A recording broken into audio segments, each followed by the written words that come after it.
Hello and welcome to the first Met Report of the spring semester. I'm Laryss Rodriguez. And I'm Luke Maestas. It is good to be back. That's right, Luke, and so much is happening on campus. Absolutely, and that leads us to our first story. The Emmanuel Art Gallery here on campus is a hotbed for artists all around the world. And right now, a fascinating exhibit from CU Denver professor Rian Karan is on display. Let's check it out. My name is Rian Karan. I'm from Ireland, and I'm a sculptor. The name of the show, Housekeeping, is about that sort of activity, right? Whether it's in the sculpture studio, in the field as a farmer, in the urban context, inside the home, etc. That sense of responsibility that is communal and also individual, as in this piece, climate change. The sculpture was a freestanding outdoor work that was shown for the Art Knots exhibit in 25th anniversary at Seidel City outside of Boulder, and mimicked farm equipment, sort of the rusting, maybe hulk of dinosaur of metal on a landscape, but it was 13 crucibles upcycled with pulley systems to collect water, and when they're full, they the counterbalance, basically they empty into the land and then right themselves up to collect water again. So that piece was exploring visually drought and landscape and farming and our equipment as humans dealing with how to. So I reach for different materials as I need, so that changes a little bit and influences things, but I find I'm exploring what I'm exploring is expanding all the time. I think the art scene has got bigger here in some regards than, say, I arrived in Denver 20 plus years ago. The town is changing. What's been really valuable here are the cooperative spaces, which are a wonderful door opener for new artists in town. So I know the space really well. I've also shown work here. But this is the solo show here at Emmanuel Art Gallery. So it's a beautiful building. Historic. It has architectural features that sort of helped shape the show. The Japanese Club has been getting ready to start the semester off with another calligraphy workshop by Masami Sensei. On Wednesday, February 26, the Japanese Club at MSU Denver held a workshop event at the Plaza Building, where students and family members were able to learn more about how to write Japanese calligraphy and more about Japanese culture, providing all material for the students. The Japanese Club devotes time and effort to the pursuit of Japanese culture and language studies, trying to expose more to the culture and encouraging dialogue with all interested members of the Auraria campus community. If you're interested in learning more about Japanese culture, follow their Instagram account at MSU Denver_Japanese Club, where the club is going to be announcing several more events that are going to happen this semester. At the Confluence Assembly Room on the Auraria campus, the Justice and Mercy Legal Center organized a presentation on Know Your Rights to make immigrant students more aware of all the resources available to them on and off campus. The fear of not knowing what to do if ICE comes to their door is felt by many immigrant students and can affect their academic approaches. This workshop, divided into two parts, had the privilege of providing all the support to all the students in their preserve to their safety by providing advice and protocols on how to act in a situation as delicate as immigration and deportation are right now. But what does Immigration Services think about these issues? Let's see what the Director of Immigration Services, Gregor Meider, has to say. Metropolitan State University of Denver, we have a large number of non-citizens who attend our university. A lot of folks with different visa or immigration status. And there's a lot of uncertainty about what the federal government has been doing or what it might be doing regarding immigration laws and immigration policies. The Immigrant Services Program has been around for almost 35 years now.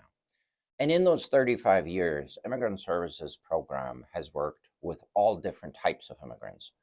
Those without status, those with visa status, those with temporary or permanent status, because it can provide really important updates on immigration law, what folks should be thinking about, what folks should be doing to keep themselves and their family members safe. This semester, MedTV has partnered with MSU's Call Me Mr. program to produce Why Black Men Teach, a podcast about the experiences, challenges, and impacts of Black male educators. Episode 1 of the series with special guest Jimmy Day, the first Black man to receive the Colorado State Teacher of the Year Award in 2023, is up on the Mile High Misters YouTube page. Link is in the description, and be sure to follow Mile High Misters on Instagram for more videos and information. And be on the lookout for more episodes of Why Black Men Teach coming soon. March 8th is the International Women's Day, and looking back, it all started in the United States as a one-week celebration. Over time, this celebration has expanded to a whole month packed with different events and celebrations honoring women. Every March, the Center for Multicultural Engagement and Inclusion, or CMEI, the Gender Institute for Teaching and Advocacy, the University of Colorado Center for Access and Campus Engagement Department, and the Auraria Phoenix Center make sure to honor Women's History Month, celebrating all women who identify as women, including but not limited to women of color, trans women, queer women, and all other marginalized groups of women. This year's theme is about moving forward together, women educating and inspiring generations, honoring women in our communities. The celebration includes events such as Women's Market, Sister Circles, Supporting Survivors, and more. Women's History Month kickoff starts Wednesday, March 5th at 11 a.m. at the Tivoli with the theme Women's Market. For all the art lovers in the Denver metropolitan area, RTD has created a new bus line called the Art District Connector. This bus offers a new route that passes through all the most visited cultural places in downtown. For more information about this new bus route, we have our reporter Fabrizio Escalona with the details. For every people who takes the bus at the 40 and Colorado Station, RTD has provided a new bus route for people who need to move around the downtown areas, passing through cultural sites in Denver through the Five Points and River North neighborhoods, connecting the new route with the Rhino and the Santa Fe Arts districts, among other theater venues in Denver. Let's see what San Luis, one of the managers on this new project, has for us. The SOP, it's called System Optimization Plan, and this is something that was put together post-COVID, I believe, or it had started to be worked on a little bit before, but then got, due to COVID, kind of changed a lot of travel patterns. We're seeing quite a bit, a definitely not insignificant amount. There's fewer people who are going just downtown, and so the one in the 44, these are routes that, especially the eastern parts that got switched, the ridership has not really recovered completely on those routes. Here's what the new one looks like, and then this was the plan to connect. This is what became the art route. It was originally, so this was something that was set up by it was accepted by the RTD board and planned out, and we're looking at how we can in the current era readjust the bus system so that it is more comprehensive and helpful for everyone. Yeah, and hopefully naming it that would also help generate some publicity so that people would know that we're making this change. And that they would maybe start to use it and use these connections that didn't exist before. If you need to move around downtown and enjoy the arts in Denver, the Art District Connector is for you. And continuing with RTD, The Student Advisory Committee to the Auraria Board, or SACAB, is asking Auraria students for feedback regarding public transportation. Hundreds of students take the light rail and bus shuttles to campus every day, and now they can complete a survey about how they feel and want to see RTD improve. The convenience and security of RTD are of paramount concern in this survey, as criminal activity at train and bus stations have grown over the past few years. The colleges on campus offer an opt-in model for RTD passes at a rate of $250 per academic year, a $100 increase over the 2023-2024 school year. Based on student feedback, efforts could be made to a transition to a mandatory fee model, which was in place in the 2010s. If you want to check it out and fill out the survey, please scan the QR code on your screen and help improve campus transportation for everyone.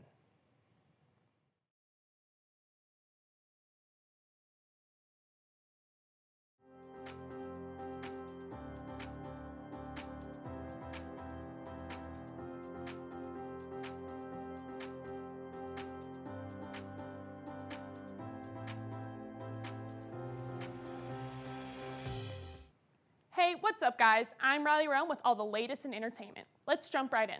The Health Center of Auraria hosts a variety of cooking lessons for students once every month. Students learned how to cook a dish for themselves or even their friends or family. Our reporter, Tyson Sintas, has covered the event and learned what these gatherings are all about. Let's take a look.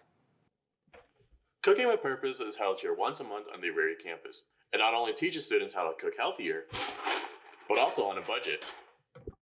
This month, students who attended the event learned how to make midwinter bean chili, a dish that contained a variety of vegetables like celery, onions, and carrots, as well as, of course, beans, specifically pinto and black beans.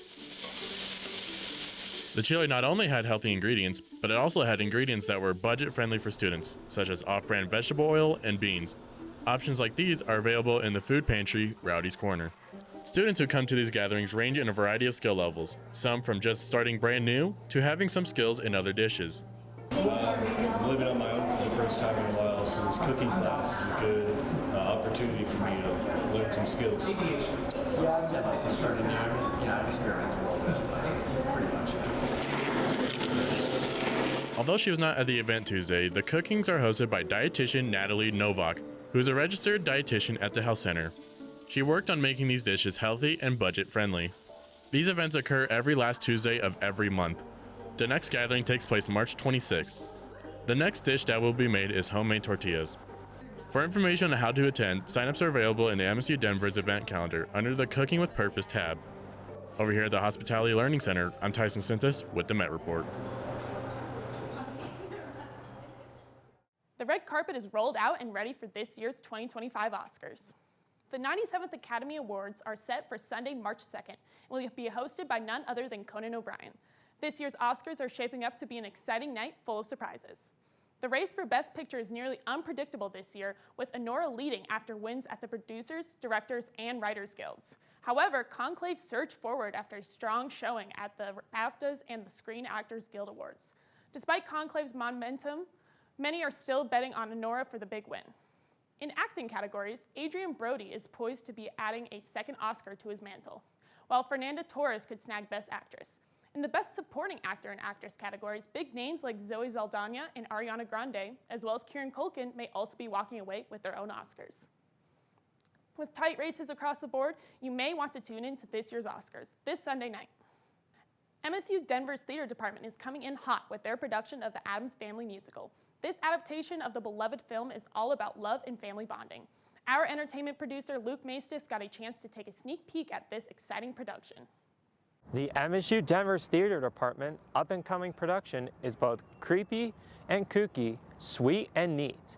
The Addams Family is one that you will not want to miss. I got a chance to get a sneak peek of the production in one of their dress rehearsals. Let's take a look. If there is one theme for this production, it would be love.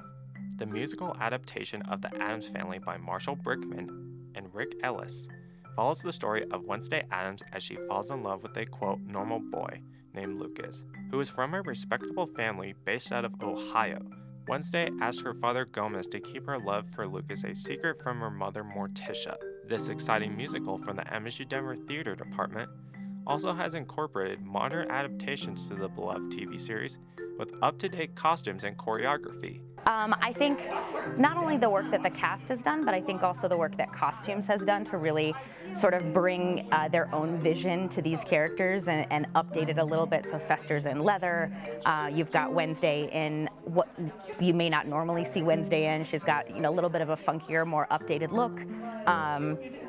Morticia's look is custom made for her and is incredible and has a really fun piece in Act 2. So I think all of those elements have come to really help them create characters that are individual to this production. The MSU Denver Theater Department hopes that after watching the production, students have a better understanding of family and relationship values, just as the musical's production team sees themselves as one big family. I adore them and we adore each other, and I think what's really special about the arts and about a theater cast is that you kind of open yourself up to become this group that is a family that's working together to a common goal, and you have to build relationships very quickly. So yeah, we absolutely feel like that, and it's really nice. We've had some very human things happen, and everybody has sort of rallied around to take care of each other. And Charlie Mao fractured his foot, and everybody's like, what do you need? How do we help you? And I think that sense of family is very real in the theater world, and I think it's very real in our show.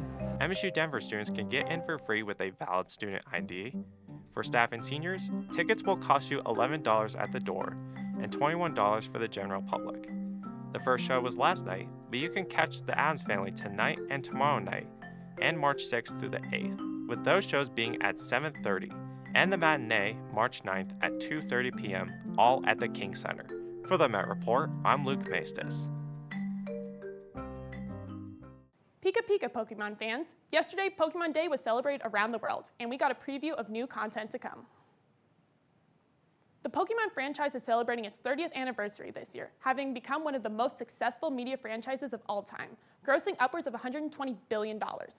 This year's reveal presentation showed off updates to mobile games like Pokemon Go, TCG Pocket, Cafe Remix, and many more. Tearing into TCG, it was revealed that Mega Evolution will be making a return for 2025, showcasing fan favorites Mega Lucario EX and Mega Gardevoir EX. The surprise reveal of the presentation was a new game currently in development, Pokemon Champions, which focuses on battle mechanics and bringing trainers together for a bigger experience. We also got details on Pokemon Legends ZA, which is scheduled for release in late 2025. We spoke with our colleague Dylan Schmidtka, GM of Met Radio and Pokemon fan, about why the franchise has been remaining relevant. A lot of it, I'd say, is just kind of how big of an impact it had when people are growing up, because that's kind of where I started. The one that I started with was the Diamond and Pearl era, the Gen 4 games. But it's like kind of that development of the world, because every iteration that comes out, it's like more emphasis on the world. Especially like the Gen 5 games are really, really good at that, where it's you can run into any house and like just talk to somebody and they'll say something of like, oh, this is going down the street. And then you check it out, so it builds the world and makes it feel interconnected. That's all I've got for you on this week's entertainment segment, but don't go anywhere because after the break, we have Levette with politics.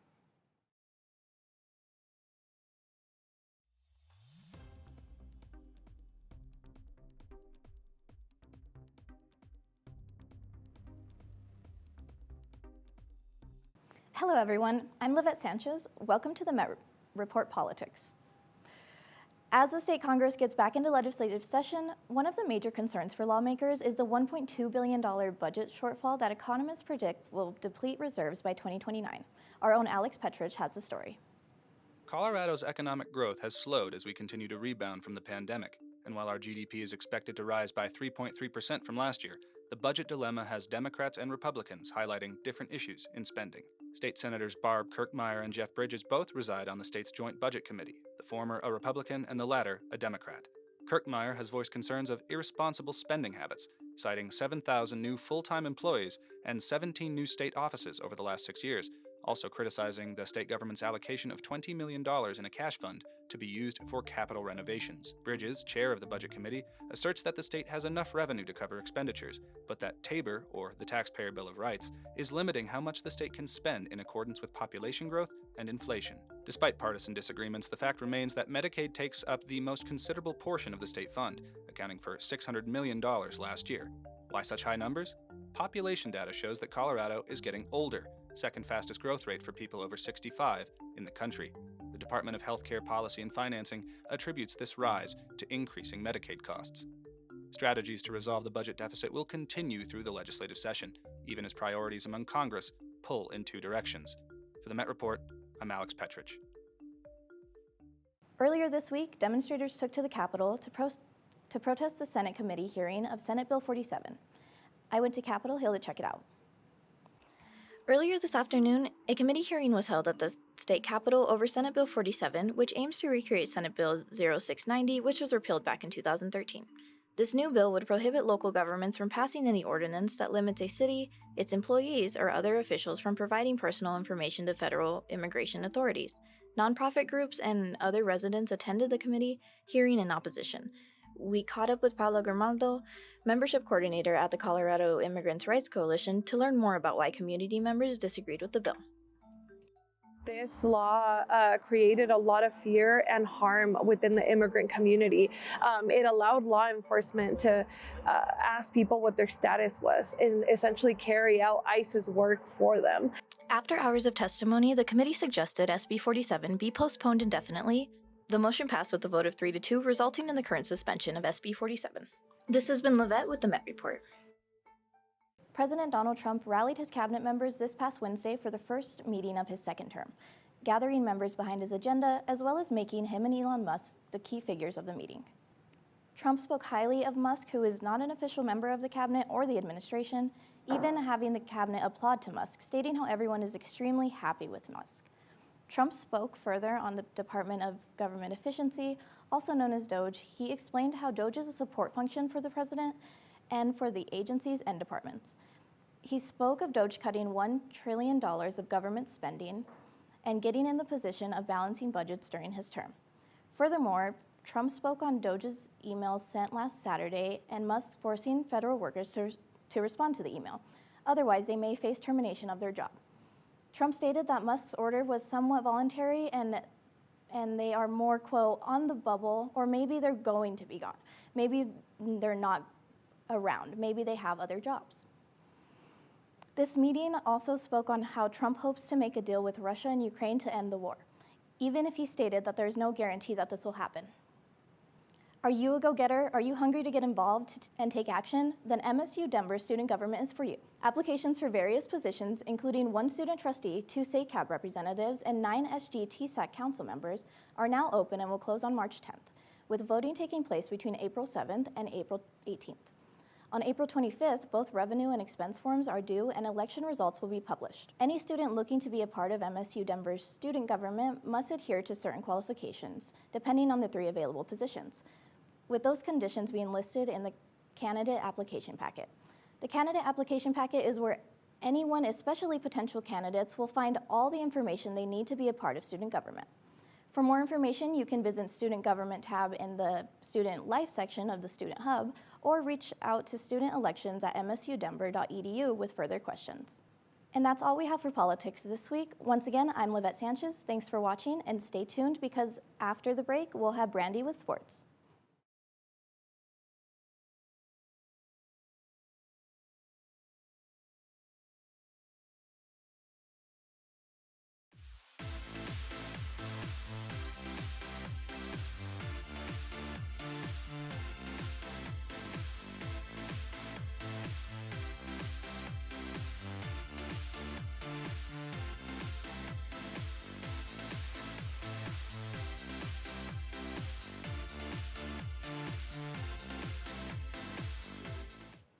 What's up, guys? It's your girl, Brandi Rose, here to add a touch of glam to the world of sports. We've got lots to talk about from the rink to the court, so let's dive right in. Coming off their 78-69 victory over Regis, MSU Denver men's basketball has climbed the ranks to earn their spot near the top of the newest NCAA poll. Amid their 19-7 season, where they sit at second in the RMAC, MSU Denver was recently ranked 6th in the official NCAA Division II South Central Region rankings. These rankings are an important factor to determine seedings at regional tournaments. But with an RMAC Conference Championship title, the Roadrunners can clinch an automatic bid to regionals. Colorado School of Mines and Regis were also named in these rankings, with all 3 schools sitting at the top of the RMAC standings. MSU Denver will wrap up their regular season this weekend against CSU Pueblo and Colorado Christian. Stay tuned for updates as your Roadrunners wrap up their season here this weekend. As of right now, the softball team is 10-6 overall and 5-2 in the RMAC Conference. The team is striving for a promising season and a potential appearance at Natty's.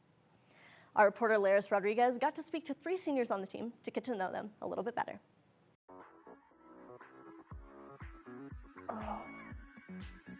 I don't know. After games, I'm just so hungry. I just will eat anything. Chipotle is always a good one, but I do love a good steak and mashed potato dinner. Well, my dad comes literally every weekend. He's a big Chili's guy, so I would say Chili's.